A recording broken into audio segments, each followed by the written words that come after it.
ને લઈ જઈ લોકસભા કે જ્યાં સંરક્ષણ પ્રધાન રાજનાથ સિંહ સંબોધન કરી રહ્યા છે। तैयार हैं और आज भी वह तत्पर हैं।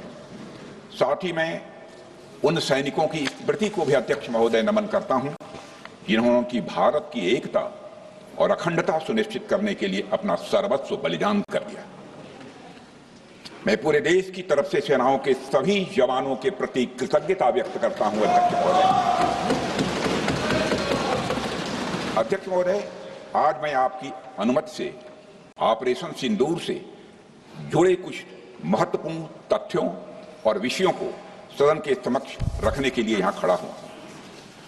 अध्यक्ष महोदय, 6 और 7 मई 2025 को भारतीय सेनाओं ने ऑपरेशन सिंदूर के नाम से एक ऐतिहासिक सैन्य कार्रवाई को अंजाम दिया।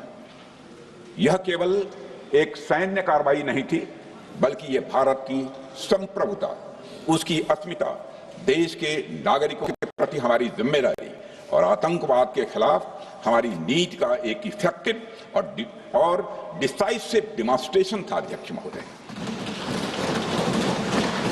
महोदय, जैसा इस सदन को जानकारी है, 22 अप्रैल 2025 को जम्मू कश्मीर के पहलगाम क्षेत्र में एक अमानवीय और कायराना आतंकी हमला हुआ। इस हमले में हमारे 25 निर्दोष नागरिकों सहित एक नेपाली नागरिक की भी जान गई थी। उन निर्दोष लोगों की जान उनका धर्म पूछ कर लिया गया। यह अपने आप में अमानवीयता का सबसे कुत्सित और सबसे घृणित उदाहरण था। यह घटना भारत की सहन शक्ति की सीमा की भी मैं मानता हूं परीक्षा थी। अध्यक्ष महोदय, इस हमले के तुरंत बाद हमारे प्रधानमंत्री श्री नरेंद्र मोदी जी ने तीनों सेनाओं के प्रमुखों की एक उच्च स्तरीय बैठक की और उन्हें छूट दी गई कि वे अपने विवेक, स्ट्रेटेजिक अंडरस्टैंडिंग और रीजनल सिक्योरिटी सिचुएशन को ध्यान में रखते हुए वह निर्णायक कार्रवाई करें। इसके बाद हमारे सैन्य नेतृत्व ने न केवल अपनी मैच्योरिटी दिखाई, बल्कि उस स्ट्रेटेजिक विजडम का भी परिचय दिया जिसकी उम्मीद भारत जैसी एक रिस्पॉन्सिबल पावर से की जाती है। अध्यक्ष महोदय, ऑपरेशन सिंदूर को अंजाम देने से पहले हमारी सेनाओं ने हर पहलू का बहुत ही गहराई के साथ अध्ययन किया। हमारे पास कई विकल्प थे, लेकिन हमने उस विकल्प को चुना जिसमें आतंकवादियों और उनके ठिकानों को अधिकतम नुकसान पहुंचे और जिसमें पाकिस्तान के आम नागरिक को कोई क्षति न होने पाए, इस बात की भी हम लोगों ने चिंता की। अध्यक्ष महोदय, हमारी सेनाओं द्वारा की गई वेल कोऑर्डिनेटेड स्ट्राइक्स ने 9 टेररिस्ट इंफ्रास्ट्रक्चर टारगेट्स को प्रिसीजन के साथ, सटीकता के साथ हिट किया और इस सैन्य कार्रवाई में एक अनुमान के अनुसार 100 से अधिक आतंकवादी, मैं बहुत संभल कर बोल रहा हूं अध्यक्ष महोदय, हमारी फिगर गलत ना होने पाए, फिगर इससे बहुत अधिक है। 100 से अधिक आतंकवादी, उनके ट्रेनर, उनके प्रशिक्षक, उनके हैंडलर, लश्कर-ए-तोयबा और हिजबुल मुजाहिदीन जैसे आतंकवादी संगठनों से संबंधित थे। ये वही आतंकी संगठन हैं जिन्होंने पाकिस्तान की सेना और ISI का जिन्हें खुला समर्थन प्राप्त है। अध्यक्ष महोदय, 7 मई 2025 को रात्रि 1:05 भारतीय सशस्त्र बलों ने ऑपरेशन सिंदूर प्रारंभ किया,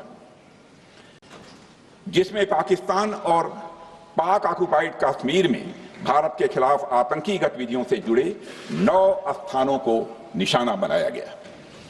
इसमें POK के मुजफ्फराबाद में सवाई नाला और सैयदना बिलाल कैंप, कोटली में मस्जिद अब्बास व मसबर रहील शाहिद कैंप, कोटली में गुलपुर कैंप, भिम्बर में बरनाला कैंप, कोटली में अब्बास कैंप और पाकिस्तान के पंजाब प्रांत में बहावलपुर, मुहिदके और सरजाल और मेहमुना जोया शामिल थे।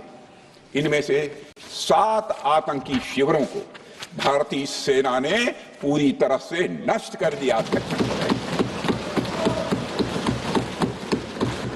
जबकि भारतीय वायुसेना ने मुरीदके और बहावलपुर को नेस्त नाबूद किया, जो लश्कर-ए-तोयबा और जैशे मोहम्मद के केंद्र हैं। पूरा ऑपरेशन मात्र, अध्यक्ष महोदय, जानकर पूरे सदन को प्रसन्नता होगी कि विद इन 22 मिनट्स पूरा ऑपरेशन समाप्त हो गया और हमें आतंकवादियों को उनके घर में घुसकर मारा। सशस्त्र बलों ने हमारी माताओं और बहनों के सिंदूर का बदला लिया और प्रत्येक भारतीय इस भावना से ओत-प्रोत हो गया। अध्यक्ष महोदय, मैं चाहूंगा कि पूरा सदन एक बार हमारे सेना के बहादुर जवानों के शौर्य और पराक्रम का अभिनंदन करे। अध्यक्ष महोदय, यह सिंदूर की लाली शौर्य की कहानी है। यह सिंदूर की लाली शौर्य की कहानी है, भारत के मस्तक पर वीरता की निशानी है। अध्यक्ष महोदय, सेनाओं ने अंधेरी रात होने के बावजूद हमले की सफलता के स्पष्ट एविडेंस भी जुटाए हैं, साक्ष्य है हमारे पास। अध्यक्ष महोदय, हमले के कुछ ही घंटों के भीतर एक प्रेस रिलीज और मीडिया ब्रीफिंग के माध्यम से इन्हें जनता की जानकारी के लिए जारी कर दिया गया था।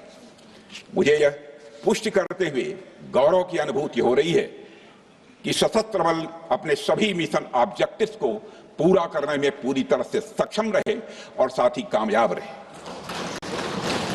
अध्यक्ष महोदय, 7 मई 2025 को हमले माने 1:35 के तुरंत बाद भारतीय डीजीएमओ ने हॉटलाइन संदेश के माध्यम से पाकिस्तान के डीजीएमओ यानी डायरेक्टर जनरल मिलिट्री ऑपरेशन से संपर्क किया और टेरर इंफ्रास्ट्रक्चर के खिलाफ हमारे हमले के रेशनल और मेथोडोलॉजी के बारे में पूरी जानकारी दी और यह तथ्य भी बताया ये हमले एस्केलेटरी नेचर वाले नहीं थे, माने इसको हम आगे नहीं बढ़ाना चाहते।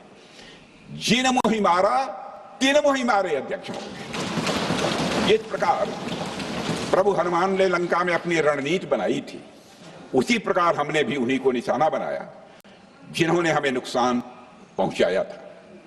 हालांकि पाकिस्तान ने इस रेशनल को समझने से इनकार कर दिया और अगले कुछ दिनों तक सिविलियन और सैन्य ठिकानों पर गोलीबारी करके बड़े पैमाने पर सीज फायर वायलेशन करके स्थिति को एस्केलेट करने की इसने कोशिश की।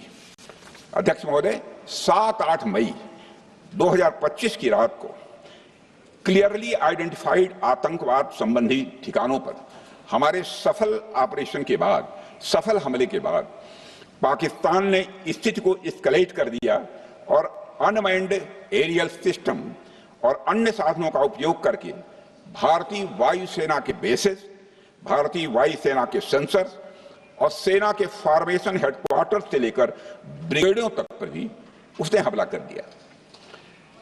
हालांकि हमारी इंटीग्रेटेड एयर डिफेंस ग्रिड और काउंटर यूएस ग्रिड ने इन हमलों को सफलतापूर्वक विफल कर दिया। अध्यक्ष महोदय, यस 400 यमारसैन आकाश मिसाइल सिस्टम और एयर डिफेंस गन्स बहुत प्रभावी साबित हुई हैं। अध्यक्ष महोदय, इस एस्केलेशन पर हमारा जवाबी हमला स्विफ्ट, प्रोपोर्शनेट और नवातुला था। अध्यक्ष महोदय, जिसमें 8 मई 2025 को केवल चुनिंदा पाकिस्तानी एयर डिफेंस सिस्टम और सेंसर नेटवर्क को प्रिसीजन गाइडेड मिशन द्वारा म्यूनिशंस द्वारा जो है टारगेट किया गया। अध्यक्ष महोदय, हमारी कार्रवाई पूरी तरह से सेल्फ डिफेंस में थी, न तो वह प्रोवोकेटिव थी और न तो एक्सपेंशनिस्ट थी। पाक द्वारा ये हमले 7 मई 25 से लगातार चले और 10 मई 2025 को रात लगभग 1:30 पर पाकिस्तान ने बड़े पैमाने पर भारत के ऊपर मिसाइल, ड्रोन, रॉकेट और अन्य लॉन्ग रेंज वेपन्स का इस्तेमाल किया। इसके साथ साथ उन्होंने इलेक्ट्रॉनिक वॉरफेयर से जुड़ी टेक्नोलॉजीज का भी सहारा लिया। अध्यक्ष महोदय, उनके निशाने पर हमारे भारतीय वायुसेना के अड्डे, थल सेना के एम्यूनिशन डिपोज, हवाई अड्डे और मिलिट्री कैंट थे। अध्यक्ष महोदय, यह कहते हुए मुझे गौरव की अनुभूति हो रही है कि हमारे air defence system, counter drone system और इलेक्ट्रॉनिक इक्विपमेंट्स ने पाकिस्तान के इस हमले को पूरी तरह से नाकाम कर दिया। पाकिस्तान हमारे किसी भी टारगेट को हिट नहीं कर पाया अध्यक्ष महोदय, और हमारे किसी भी इंपॉर्टेंट एसेट को नुकसान नहीं हुआ है। हमारी सुरक्षा व्यवस्था अध्यक्ष महोदय चाक चौबंद थी और हर हमले को हम लोग रोका गया। मैं इसके लिए भारतीय सेना के बहादुर सैनिकों की जमकर सराहना करता हूं, जिन्होंने दुश्मन के हर मंसूबे पर पानी फेर दिया। और अपने प्रतिपक्ष के मित्रों से भी कहना चाहता हूं, एक बार फिर से भारत के सेना के जवानों का कम से कम मेज थपथपाकर उनका अभिनंदन करिए। बहुत बहुत धन्यवाद। बहुत बहुत